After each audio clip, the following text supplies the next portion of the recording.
Welcome back to another episode of the Beyond the Batter's Box podcast. I'm your host, Nick Kemper. Today I have Mike Oziomek here, all the way from Ohio. Mike, thanks for joining us. Thank you. Awesome. Well, to start, Mike was one of the first jobs I had when I first, I don't even want to say got out of college because I was still in college, technically getting my master's. But when I was at Akron, Mike let me intern at his high school. It was a huge learning experience for me, and actually that's what we're going to talk about a lot today. So, Mike, thank you for giving me the opportunity. I know it was kind of last second too. I think I started in January, and I don't think I reached out till early January. So yeah, thanks for that, Mike. To start though, you're super young, right? You're 24. Are you 24 now? 24. Yeah, 24. So you're leading a high school strength program that is going through a lot of changes right now. So you guys just moved into a whole brand new high school. You got a brand new weight room. It looks super nice. But Yes. before that, you're dealing with a little bit of some challenges, right? Like lack of resources, funding wasn't great. The kids came from challenging backgrounds. Talk a little bit about how difficult that is, but also how rewarding that is at the same time.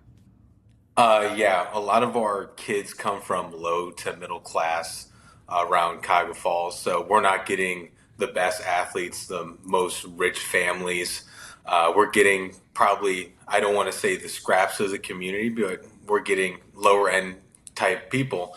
So, so on that end, yeah, we're not getting the best of athletes, but they're still great kids. They're still great humans, still great families.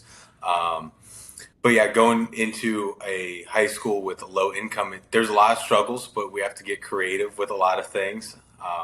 We have to see what we have, see our environment, see what we can do and what we can't do, and we program around that. With the students, they're great. They're awesome. They buy in. They're very energetic, and it's very rewarding because they're coming from nothing.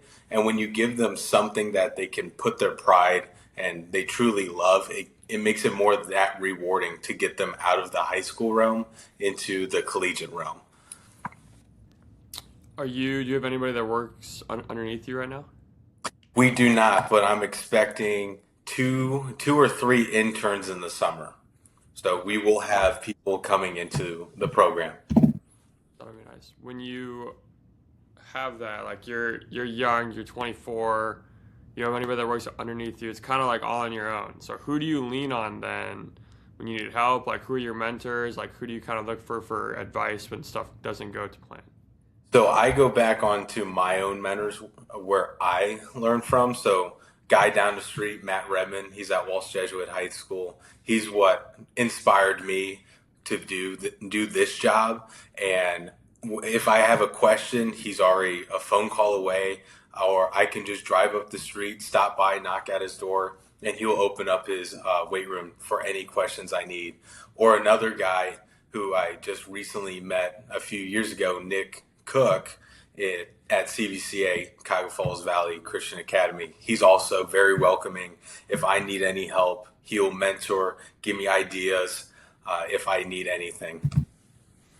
That's nice. So what is, kind of the thing that you go to the most to your mentors? When you need help, what is normally the topic or theme that you go to? Is it the kids? Is it the job? Is it administration? What is it? So at the beginning, it was how do I program correctly? How do I fit in my environment? What are the best ways, the best strategies? And it actually has progressed as I got older. How do I communicate with my administration? How do I build relationships with the athletic trainers, my AD, my superintendent? How do I keep on building those subjects in my professional career? So it has transformed over the years from learning what I need to do to how do I develop into a bigger role inside the school. So that's what we've been doing here. Do you feel or dealing with administration is the hardest part of your job now, or is it still with the kids? Right now, yes, it is the hardest part of my job because we're trying to go into an in-class setting. So we'll actually train throughout the day. So that actually started this year. the discussions, getting the ball rolling, try and get training during the day for the kids so they don't have to be here until 7 o'clock. They can get training during the day, go to practice, and then go home. So yeah, administration has been a big struggle the last few months. The kids were a bigger struggle when I first got here of trying to get them to be a part of the program, buy into the program, showing it actually matters to them. So yeah, administration is probably our main subject right now. I think, I mean, that's super intuitive for one, like to try and get kids training done in the school because they're going to be there for at least 7 hours for school, right? So asking them to stay even longer after school, one is it's probably a battle, right? Because a lot of kids want to go home, they want to do anything except stay in the school they just were in for 7 hours. Some kids probably feel like they're kept prisoner in there, which is like even worse. How do you go about programming in school? Like, how do you do you take kids out of class? Do you have a different class period that is going to be for training? Like, how does that work? So our format that we're going to try and move forward with is we're going to try and get PE classes so kids can sign up. All general population kids and athletes can sign up for it. And how we're going to program it is our general population is just going to go into our off-season training group. They'll still learn everything that our off-season athletes are doing, but they'll just stay in that off-season training. And to answer your other question, they have to sign up for the class. They can't. I can't just randomly pull them from class. So when they schedule their schedules for the next year, they'll put in weightlifting during whatever class period they want. Wow, that's uh, that's nice. I mean, I remember when I was in high school, like we had a separate weightlifting class, but that was separate from like football lifting. So like it was done by the football coach. Like he was seeing that I was in the class, but I still went to lifting after, and it was deemed like totally separate. So, are you gonna run that by yourself? Is it gonna like would you have a PE teacher with you or? Yes, we'll have 1 to 2 PE teachers at all time in the weight room just to uh, look at function, see if it's running properly, and it's just not me because there's going to be 40 plus kids in the weight room. That's a little much, a little much. That is a ton. Is it gonna be one period, or are you gonna offer it throughout the day with multiple We're periods? going to offer it throughout the day, yes. So we're looking at this upcoming year about 2 to 3 periods and see how that goes. And then the next year we're going to expand it to more. We have 7. We're hoping to get 6. Wow, I mean that's almost the entire day, is it not? Yes, it is the entire day. That's crazy. Good for you though. I mean that makes a full day for you, but that'll be really good for the kids. Are you guys gonna try and have any like nutritional like education involved with that too? Because a lot of times like high school athletes and really any athlete below college, they're going to know, hey, lifting's good. I should lift. But the thing that actually is going to develop them and build them away from the weight room is what they eat in the kitchen. And a So lot of that's kids either don't have access to that or they don't know about it. So like, what is that going to look like? Because I mean, the biggest battle that we face here and probably all around the country with high school is just like trying to get kids to eat and eat more. yes. So that for it to be a class, we have to actually teach something besides weightlifting. So each month of that semester will be a different subject. So we'll do like energy systems for 1 month. We'll do plyometrics, learning plyometrics. Why do they matter? Learning sprint ability, how to put in technique. Why is it important? And one of those blocks will be nutrition. Even though we'll be harping on it, telling them every day this is important. Here's some resources, but we'll actually make 1 month like at the beginning of every training session, we'll have nutrition teaching. We'll teach them more about nutrition and why is it important. What are some of the things that you touch on first and foremost with kids? Because like nutrition as a subject can be very complicated to some, right? Like people think they have to eat like super strict and that's the only way, or like some people kind of simplify it and it's like, all right, I'm just gonna break down my basic macros and everything else is just gonna happen as is. How do you go about that? So with high school students, I'm more lenient, simple. I mean, they're kids. They're don't eat whatever you want. Still eat right, clean, but an ice cream cone won't hurt them in the end because their metabolisms are off the chart. They can burn through thousands of calories. We just had a football player. He used to eat 4,000 plus calories and still lost weight. Like, we have to see what he's eating. Eating does matter, what he is eating, but we actually have to break it down even more because he's such a high level athlete. He's not a general population type kid. Okay. Yeah. What is kind of like the biggest challenge you run into? Because obviously, like you're coming from a background or like coming from a school where money is an issue. So how do you kind of go around that, and how do you kind of like still find a way to get the kids the nutrition that they need? So right now, that is probably our biggest thing is our kids don't eat besides lunch that is the school provides, and half the time it's not even like a good lunch. They're eating nachos and pizza, and that's all they could get. We're trying to supply nutrition after lifting. That's our big goal, and we're just having a struggle of funding it. We're trying to set up a parent meeting to see if the parents can actually help us fund the nutrition product, and we'll just pay the rest of the whatever student couldn't pay for it. We'll pay the rest of that, so we can actually give nutrition throughout the day during their lifting blocks or lifting class. And we also have went to parents of different teams, like our basketball team. The parents funded post practice protein snacks, during the game snacks, before the game snacks, and post game snacks. So the parents play a crucial role of funding it, and you have to make the parents believe that it's important for them to actually fund it. If not, then they won't give you money to help your own kids play in those sports.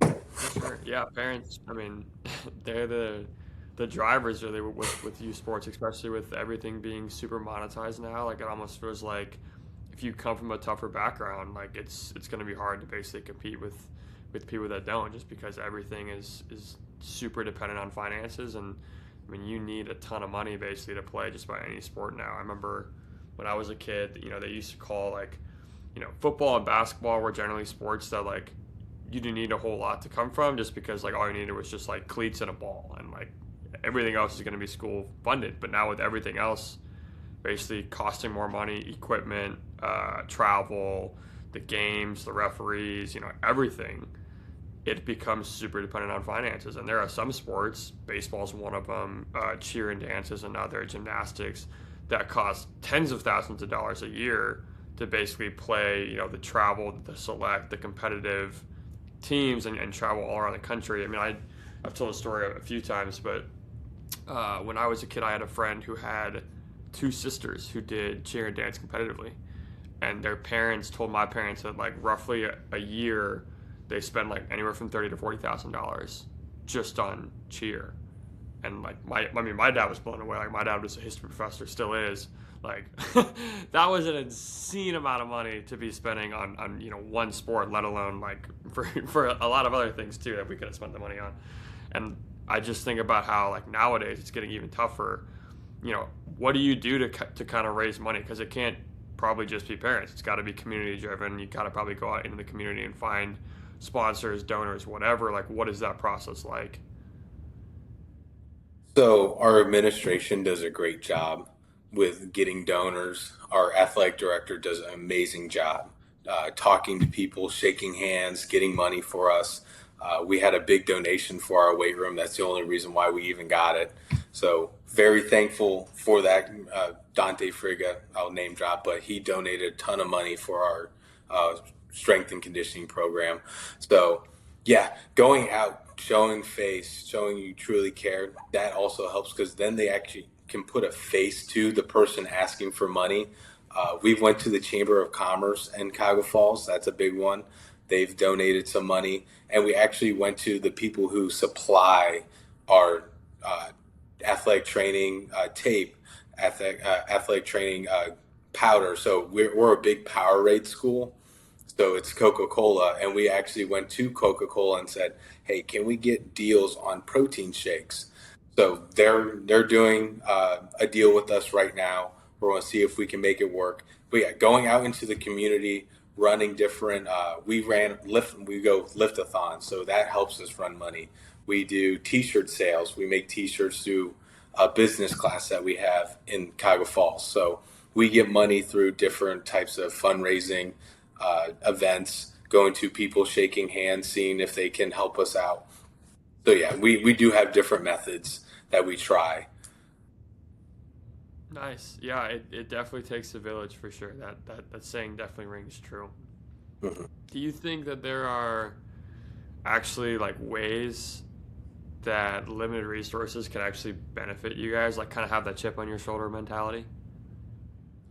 Yes, it does. Like through the weight room, it makes me get creative, see what we have, see what equipment we have.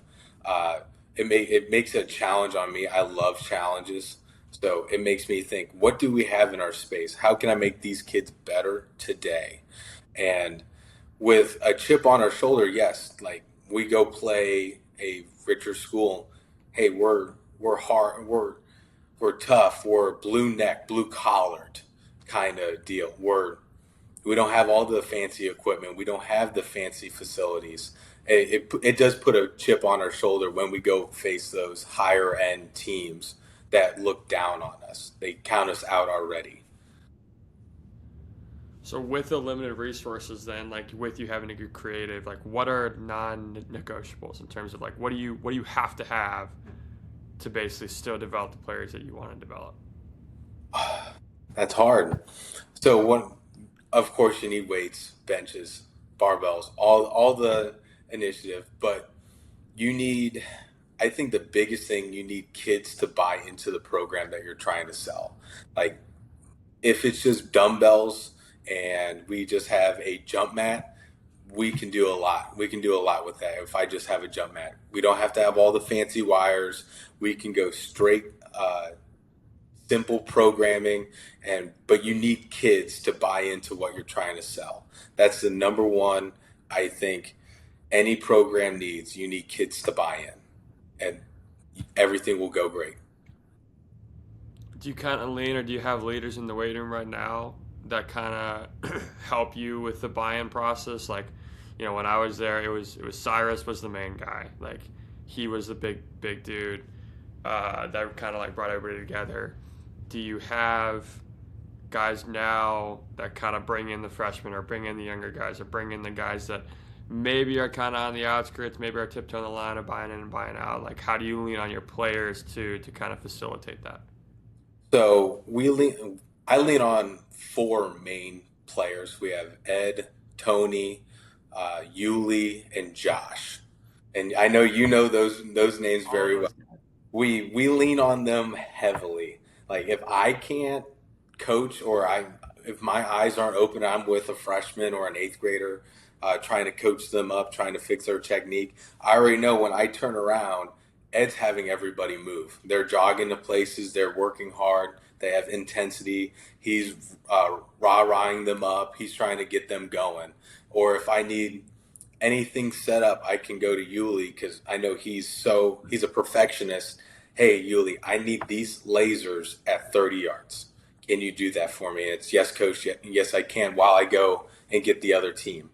So yes, we lean on our players a lot, and they're very mature. They grow up really fast, and I really appreciate them. I really do. They do a great job, and I couldn't do my job without them. Yeah, for sure. I think a lot of people forget that like you need in order to like to really start a culture, like you need to basically have a few select individuals that are leaders amongst the group, kind of like bring the buy-in and kind of bring the other guys along, and that'll just help enforce like what the coach is trying to put out even more. Talk about the freshmen though, because we had this when I was there. The freshmen are the younger guys. That it doesn't matter what their seniors do. It doesn't matter, how much they respect them. It doesn't matter like what they say to them. It's still going to be a battle to get them in the weight room. How do you go about kind of drawing those guys in, uh, bringing them along? Maybe like it's a friend that's kind of helping push them out. What do you do to kind of bring those guys back in? So the biggest thing I think we've started is a middle school program. That's what all public schools have above private schools. We can get to the middle schoolers without a problem. So already starting a buy-in from sixth, seventh, and eighth graders that the weight room truly matters is a big thing before they even get to the high school realm of this. You need to be here to win championships. You need to be here to play on Friday nights. You need to be here to play on the basketball court, and showing them that it truly matters before they even get to the high school level. And once they get to the high school level, that's when you have your leaders and they see these massive kids and they're like, yeah, that's why it matters. I see a senior now who was a freshman 4 years ago who was 130 pounds. Now he's a buck 90, moving weight, running fast, jumping high, and they see the actual process that we do here at Cuyahoga Falls. And so yeah, building a middle school program is the biggest thing in my opinion, that we have done to create that buy-in from the younger kids to the freshman level. Absolutely. And what does that middle school program look like? Because I'll have parents go up to me and they're like, "Hey, like, my kid's 11. He's not benching 225 yet." And I'm like, "Okay, like, calm down. Like, doesn't know how to do a push-up." And basically, it becomes and I'm sure you guys do the same thing. It becomes a process of trying to get them back to the basics, build up that foundation, and then from there, like, we'll get to the eventual big lifts and the stuff that the parents talking about. But how do you go about dealing with, let's say 25 middle schoolers in one room? Probably a lot of them want to bench because they see stuff on social media, they hear stuff from their parents, they hear stuff from their friends that are going to rec gyms. How do you kind of get them to buy into, hey, like, we're going to learn how to push, pull, hinge, squat, jump, and run? Yes. So we have phases of development. Technically, it starts at fifth grade. Even though we don't have fifth grade in the weight room, I tell all my fifth graders, go run, crawl, climb a tree, play a game, go be a kid. So once we get our sixth graders, I like getting the sixth graders their last semester of sixth grade and going into their seventh grade year. So I'm going to combine my sixth and seventh grade teams where, since you've been gone, we only do really only tempos. We do tempos. We do like a 5x5 tempo scheme of long eccentrics, long isometrics, owning the position and working through that position, because we need a good foundation of that movement before we can even add weight to it. And then what we like to do is we own the position and then we go do it concentrically.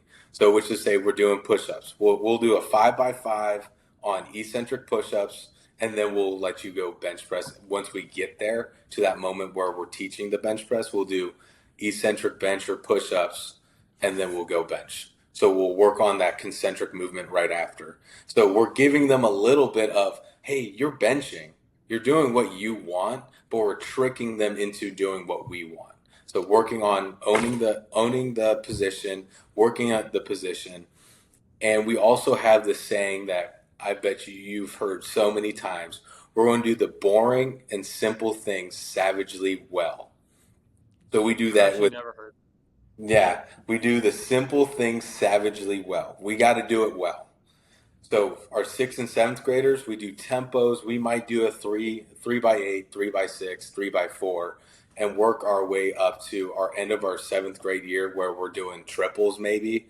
And then the beginning of our eighth grade year, we work on tempos again, doing throughout for 4 weeks, I would say 4 to 6 weeks. Then we'll build it into, now we're doing a 1x20 kind of program, working on repetitions, and then we'll actually start our high school program with APRE or our 531 program. So we're actually introducing what they'll be doing as a freshman next year. So they know everything that they're doing. That's awesome. I really appreciate the quote, boring savagely well. I've probably heard a, form of that, but never actually with the savage added in there. But I think that applies to life, right? Like, people talk about, boring businesses win 99% of the time. Like the laundromat, the vending machine, like stuff that like isn't necessarily sexy, isn't necessarily like super exciting. Like, you're not going to be a $360 million football player or whatever. But like the stuff that basically shows up day in, day out, regardless of what's happening, regardless of, the economic times, and it basically just churns, for you. And I think the same thing goes for lifting. The same thing goes for sports. The same thing goes for really any area that you want to be successful in life. Like you need to do the mundane stuff day in and day out, and kind of just keep on plugging away because it's impossible to beat the guy who never gives up, right? Yeah. So if we can do that, if we can do that for years, like you talk about, sixth grade to senior in high school, like that's 6.5 years of development. That's going to set them up for life, and it's going to really put them ahead of all their peers if they show up consistently and do their work for that amount of time. What is the development kind of like after you get through the middle school age, especially as they get up into like their junior and senior year? The kids who are more developed or the kids who are more advanced, Josh Bell would be one of them. What is his development like, and how much different is it compared to maybe the kid who just starts as a freshman or sophomore? So, exactly. So, you could be a freak at freshman and still be where Josh Bell is. It's just depending on your athletic and maturity that you are. But what we do with Josh is we run a VBT program. So, we're doing speed strength, strength speed, uh, and we're moving the weight fast. We got to move the weight fast because Josh can squat 500 pounds, gets 205 pounds. The kid's strong enough. Can we move that weight fast now? Can we use VBT, get out, be powerful, run fast, jump high, just like all the other kids are doing, but we're going to train them differently. Instead of using our APRE and Wendler, we still might use a little bit of strength metrics with Josh just to hit that stimulus for him so he doesn't lose his max strength, but we're training him differently in that aspect using VBT. Sometimes even wattage if we're trying to get a little bit more scientific. I've been playing around with that with him this year. Still haven't gotten to that area yet, but we've been playing around with Josh with wattage. Is that hard to kind of get an athlete like that who squats the house and probably benches through the roof? Like, is that kind of hard to get him to buy into, hey, like, yeah, you lift really heavy, but we need to kind of taper you back. Not even taper you back, but we need to basically reduce the weight and get you to move it differently. Is that hard to get them to kind of buy into that? Beginning, it was a big struggle with Ed and Josh because they're like, "Oh, I don't want to move 205. I can move 250." And I'm like, "No, guys, you're not doing 250 by 6. I do not care about 250 by 6. I want to see how fast you can move 205 by this metric." And then the next week, which is say we're doing accelerated strength 2 weeks in a row, and we start with 205 moving at whatever speed. And now I can prove to Josh and Ed that they did 215 at the same speed. And I can be like, hey guys, you just got stronger because you moved heavier weight faster or just the same amount of speed. Just proved it right there. And then that's where they start seeing the buy in. Their gears are turning. They're like, oh, I understand this now. And we hooked them right there. Good. What type of technology do you use to check that? Because there's a lot of stuff out there now. We use OVR wires, OVR VBT wires. It tells you average speed, max velocity, and wattage. You can hook it up to your phone or iPad. You can put in their weight, the weight of the bar, and it tells you everything on the little screen, on the little box that's hooked to the ground. Yep, we have that here too. We love it. We love it. I love my OVR. Uh, how hard is it to kind of then give out individual programs to the seniors, the upperclassmen, the guys who are more advanced? How hard is it to give out those guys a different program? The sophomore seniors who aren't quite there yet, give them a different program, and then maybe the freshmen who haven't been lifting at all, like give them a different one. One, you have to manage all that and make sure they're all doing what they're supposed to because you only have a certain amount of TVs, you only have a certain amount of papers that you can give out. It's also going to be like a jealousy aspect of like one kid is going to be like, oh, why is this guy doing this? And then I'm not allowed to do it. Especially with one guy, that's got to be difficult. How do you manage that? So when we first started it, it was very difficult. Of like you were saying, the jealousy aspect. Why is this guy back squatting and I'm front squatting? I want to back squat. Well, you haven't hit this relative strength metric that I want you to hit until you can move the back squat. Well, I can do that. and then they try to do like 205 for 3 reps, and then they just get stapled on the ground. And it's like, okay, you're not that strong yet. So a jealousy thing is a big thing that when we started doing it, but the culture that built around it of, hey, I need to do this now before I can get to that has grown. It's grown tremendously into what it is right now. So the buy into that process has grown, and also my head senior leader captains have also put out, hey, if we catch you, you owe us 20 push-ups now. They're enforcing that rule now instead of just me saying, hey, don't do this. Now they're enforcing it, and they all stay in their lanes, do what they have to do. Going back to your other question of how difficult is it to structure a program like that? What we've done is we kept the same template of the lift, but we usually change the our second strength movement or our main strength movement. If it's would say we're power cleaning in our first block. Everyone will power clean. Maybe my eighth graders are doing power shrugs. They're working on power shrug movements or owning the positions of getting with the bar close to the shins, holding it for 5 seconds, then bringing up to the knees, shoulders over the bar, holding that for 5 seconds, going into middle hip, holding for 5 seconds, and that's their power shrug movement of the day.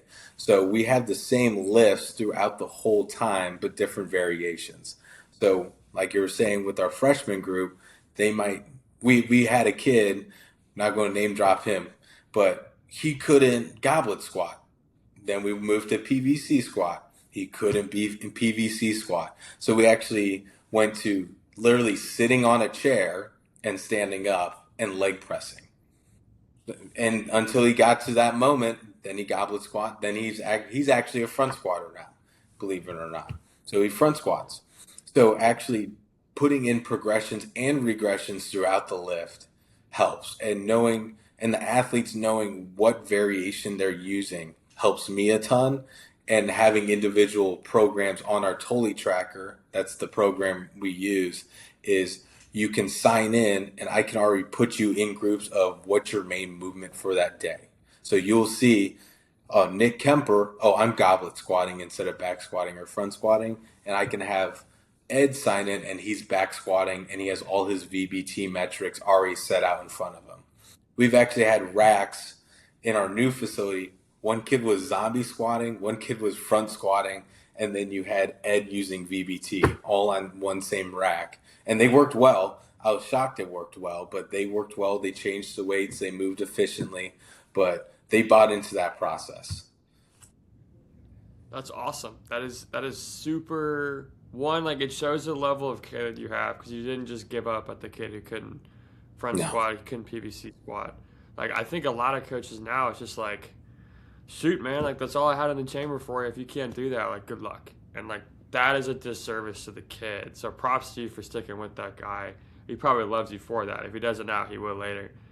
But then two, like it also shows like the level of intricacy that running a weight room takes, right? Like you have three kids doing three similar but separate movements all in the same rack. You have to plan for all that. You probably have to plan for all the things that could go wrong more than things that could go right because there's a lot more that will go wrong than will go right. And I think that's something that is like super undervalued, and you become, you know, way more of a staple in their life than people realize. And I think, do you feel like what you're doing in the weight room is more advanced than like the schools around you? I mean, for instance, like when I grew up, like I was super fortunate. I had, a high school strength coach who is now with Miami Heat. He's awesome. I still talk to him to this day. Like he's the man. The high school strength coach across the way, like our rival, Dave Hopper, he was also the man. I had him for like private training when I was like younger. One of the other high schools, Colin Fromelt at O'Gorman, was the strength coach there. Also the man. Like I was super blessed with having three really good guys around me, and the guy for the Heat, I didn't say his name, but his name's Hunter Glasscock now. When I went to college, like this was not the case until I really got to Akron. Like Yeah. I had strength coaches that were just like they didn't care. The programs were shitty. And it was just like, we're not getting better at all until I really, got to Akron. And then it was just like, this is awesome. Like, uh, do you feel like you're basically ahead of the curve, or kind of more advanced than the guys around you right now? Because, the way I see it, there's a lot more eyewash out there than actual knowledge and science put into it. So I would say around us, yes and no. The private schools are insane around us. We have Archbishop Open down the street, who's run by two guys. Uh, they're insane, insane. And then we go up the street. There's CVCA and Walsh Jesuit, and they're insane. But I would say at a public school level, we are way in front of the curve. Like you go to any of the public schools around us, they don't have anything like this. They don't have anything building. They don't have anything with the middle school program. It's a bunch of football coaches and other strength coaches, uh, think they're strength coaches, private sector guys that are taking one team and that's it. They're not building a culture program for the whole school. I would shout out one dude down the street at Revere. He's doing a great job. Nico Ramoncoin. He's doing a great job with his facility at Revere in Fairlawn. But besides that, uh, like my local high school that I live in Stoke, they don't have a strength coach. You can go up to Talmadge, wherever, they don't have a strength coach. So yeah, I would say at the private level with all the private schools, we're probably same level, same knowledge, same everything. But the public school level around the state of Ohio, I bet you we are in front of the curve, doing everything we can and doing everything better. That shocks me still. Like, and it happens way more often than I'd like to admit. But the amount of high schools out there who just they don't even have a position for it. They don't have a strength coach.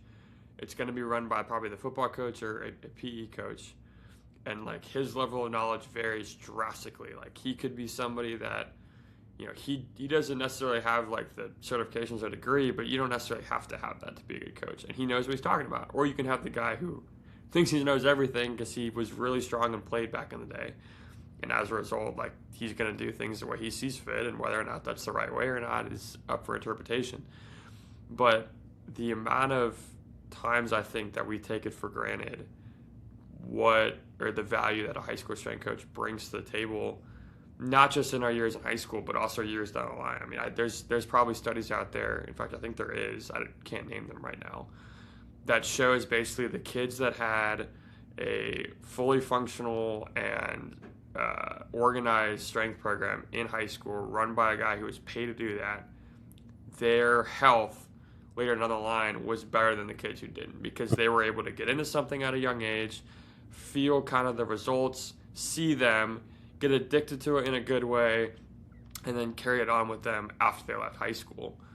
I think now, like, you can kind of see, and like, college athletics from guys going to college here, you can kind of see like who had a really good program in high school and who wasn't as lucky.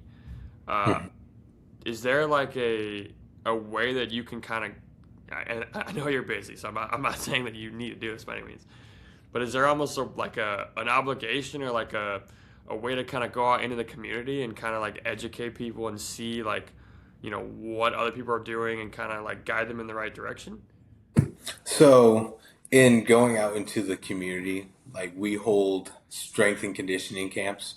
So, if you're a first through fourth grader, uh, we're going to take you. We're going to show you, hey, this is our weight room. This is what we're doing here. So, we're reaching out to the smaller kids too, and going out to the community in the aspect of trying to educate. I haven't really gotten to yet, but I do go to different types of clinics, different types of showcases, seeing and listening other people talk in that type of community through the strength and conditioning realm, but not in the aspect of going to a parent who's not at Cuyahoga Falls already. So we run a parents where we communicate that way of nutrition. Hey, your kid needs sleep. We still run our newsletter still, and we send it out to parents. That's how we communicate important information. Heck yeah. I love that newsletter. If you haven't yet, go sign up for Mike's newsletter. It's really good. we'll shout out your socials later at the end of this episode. With everything being like as busy as you are, how do you find the time to still learn something new? Because you are young, like you're 24, and ultimately, like regardless of how old you are, like you have to constantly learn and develop and adapt with the times. Like there's always gonna be new stuff coming out. Science is always gonna be advancing. How do you go about still finding the time to learn away from your job? So, of course, I go to clinics. I'm going to one tomorrow in Pennsylvania, Pittsburgh, Pennsylvania. So I'm going out during the weekends for the most part, if it's a clinic, staying in contact with other people, talking shop. If I have a question, like we were talking earlier, that dives into different ideas, different things I didn't know. Uh, Reading different books. I try to take on a book every 2 to 3 weeks. I try to read a new book. I'm reading See to Play right now. It's about neurological systems with the eyes. That's a big thing I've been wanting to get into is eye training. See how it can improve our strength and conditioning and performance on the field. So we're reading, trying to read a book every 2 to 3 weeks. We're going out to clinics. We're talking to people, and I usually try to do every week. I try to answer what could I make my program better, and we dive into a different topic. So last week it was doing different types of barbell complexes. How can we warm up better? Um, how can we prepare for the lift better? The week before that was conditioning, thinking about tempos. How do we make it fun? Do we do different ways we do the tempo? How do we progress it in different types of conditioning and work capacity? So picking a different topic every week and diving into it has helped me a lot. For somebody who's trying to break into the field, kind of like a college junior or even somebody who's younger than that, or older for that matter. But like, how would you recommend they go about the process? Because it is super challenging, right? Like we're a very specialized field. It's tough to find jobs anywhere right now, but especially in sports. How would you go about telling them or kind of guiding them through the process of breaking it? Um, Internships, getting practical experience, volunteering your hours, even though you're not going to make money. I volunteered at Walsh Jesuit for 3 years and made $0, and Yep. he landed me this job. He was like, "Oh, a new high school needs a strength coach. I put your name into it. Oh, thanks. I didn't even know about it." He's like, "You'll thank me later." So interning, getting with people you know, joining associations like NHSSCA is a big one for our strength and conditioning at the high school level. They do great around the country. We have a great board in the state of Ohio. So if you're ever in the state of Ohio, send them anything and they'll get you connected. That's actually one of the people who run or used to run the state of Ohio, and he runs the region, Mike Winkler. He used to be at Hoban, now he's at McKinley. When I first got to Cuyahoga Falls, he sent me a message literally the day after I made the Instagram, and he's like, "You coming to the state clinic this year? It's right down the street." And I was like, "Oh, sweet." Met 5 new people, connected with them, and we're here. So internships, getting your name out there, going to different events. I know it's a little intimidating sometimes, but walking up to that person and at least introducing yourself so they know who you are. So when you need to ask a question, they're always open. And that's the greatest thing about the strength field is you could ask anybody out there and they would help you. They would give you their answer, their opinion. Yeah, they might not give you the full answer because you still have to search for it. You still have to learn for yourself and research and do that type of stuff. But at least they'll give you their opinion and the direction you need to go in to actually solve your problem. Networking, name of the game. That goes for everything, right? Not, not what you know, it's who you know. Exactly. Yeah. What's kind of next for Mike Oziomek? Do you have a kid on the way? I know you're married. Do you have a kid coming yet? No, not yet. Not yet. We're actually about it. So we're actually thinking about kids in the future. But yeah, I'm trying to get the green light from her. I'm ready. I don't know about her, but yeah, that's probably the big life jump. And I'm still waiting for you to pop the question. So That all the athletes are still asking me, "Is Coach Nick married yet? Is Coach Nick married yet?" I'm like, "No, not yet. I'm waiting for that text. I'm You'll get ready to." FaceTime probably. Huh? I know they're ready. You'll get They're ready. FaceTime. They're ready to know. I'm sure the women's basketball team is still Oh, they're asking. That was a ready to big go. topic. Alana, Oh, Logan, they're ready to go. oh, that's hilarious. Yeah, it'll happen soon probably. Okay, all right. Wrapping up here. What are your top three athletes of all time? Any sport, any level. Give me the top three you have. Top three that I've trained. Ooh. No. Like not necessarily that you've trained. Just like who do you think the top three athletes are of all time? Like Oh, okay. Michael I got Jordan or like Josh Bell?